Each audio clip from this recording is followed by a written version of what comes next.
I've now booted, but it could have been doing anything. And essentially, other people are running our box for us. Okay, I'm going to blitz through this really quickly. Firewalling on Amazon. If you go through the user forums, you'll see an internet win. Someone saying, how do we block outbound connections? Some Einstein responds with, why would you want to block outbound connections? Okay, so all these years of internet computing, we've now taken a massive step forward.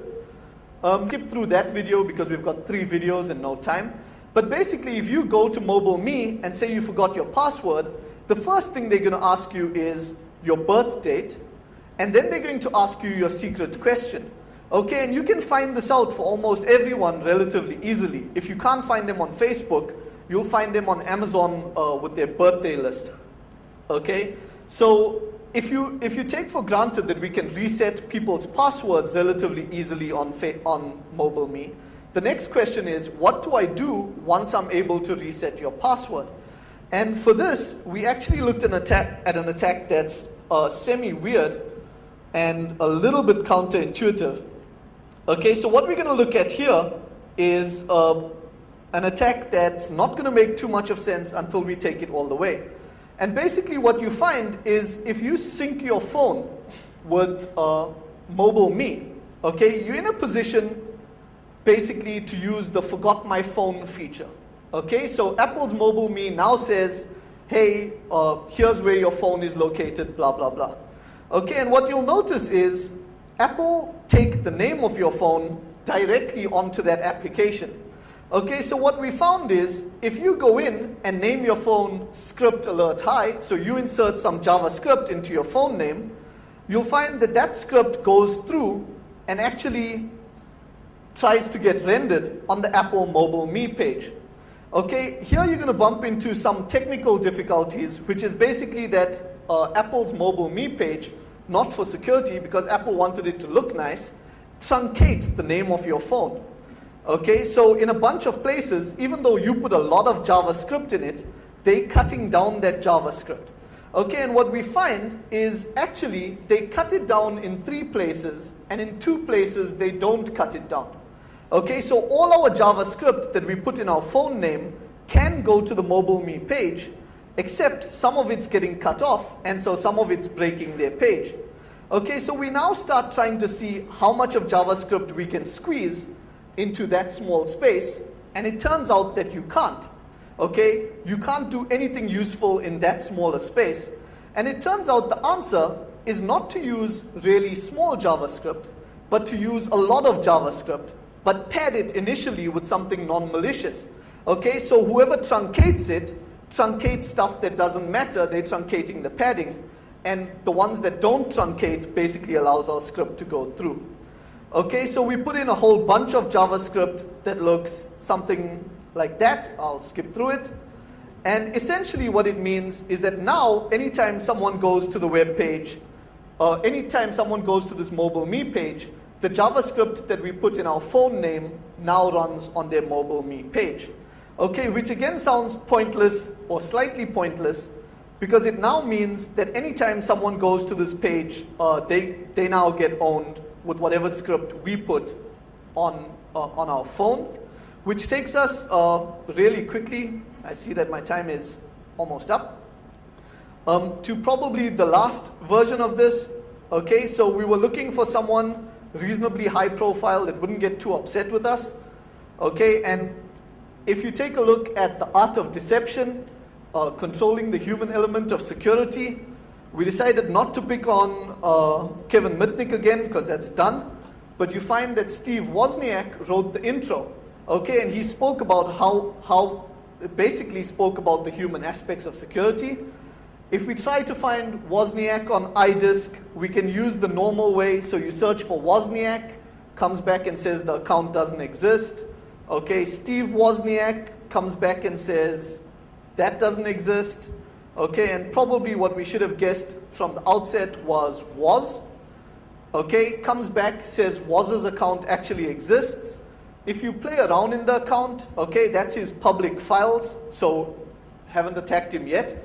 Okay, and what you'll find is he's got some sort of photo library that sits there. Okay, you'll notice the photo takes a long time to download because we're in South Africa. Okay, but essentially what you figure out is that this is definitely the Steve Wozniak. Okay, so that's from his photo gallery. Okay, so what we do then is go into his mobile me and say, I'm Woz, I forgot my password. Okay, it says, what's your account? Woz, we've just guessed. Okay, it comes back here and tells you that the alternate email is at woz.org. So we already can confirm it's definitely Wozniak. Okay, like I said, mandatory question, verify your birth date. Okay, not particularly challenging. If you do any sort of Google for him, you're going to find his birth date relatively easily. Okay, so once you put in his birth date, that's going to come back with the secret question.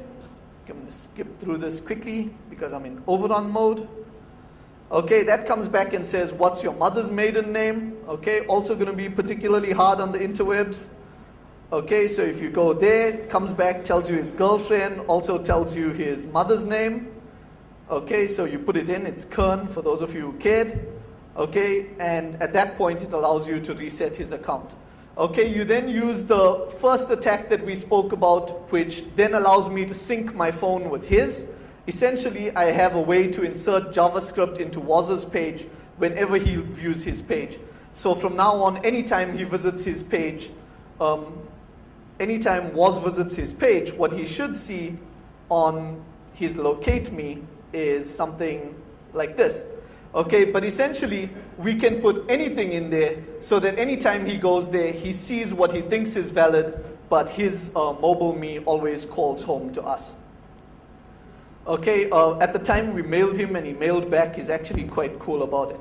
But what's interesting to note here is we keep going lower and lower when we talk about Trojans. Okay, we went from Trojans, we went to kernel Trojans, we've now gone to SMM rootkits.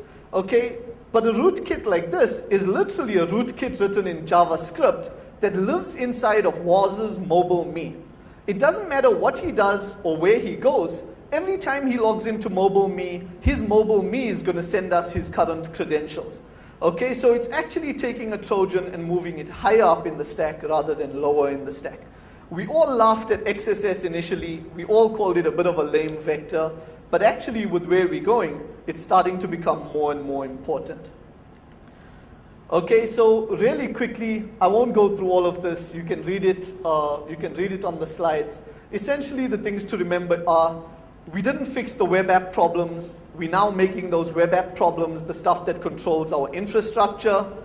We didn't fix, we've got a lot more problems that we need to start looking for, lots of attacks that aren't the traditional attack vectors that now come into play once we're talking about the cloud. We're moving into the cloud whether we want to or not. So even if you don't know your stuff's moving into the cloud, lots of vendors are moving you automatically. Transparency is going to be key. Testing is going to be key. All of the vendors that we spoke to were really responsive.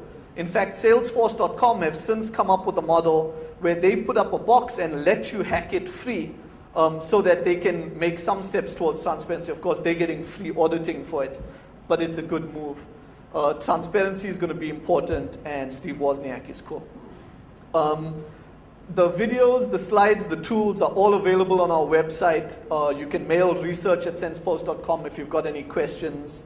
Like every man and his dog, I'm on Twitter, so you can follow me and get questions there.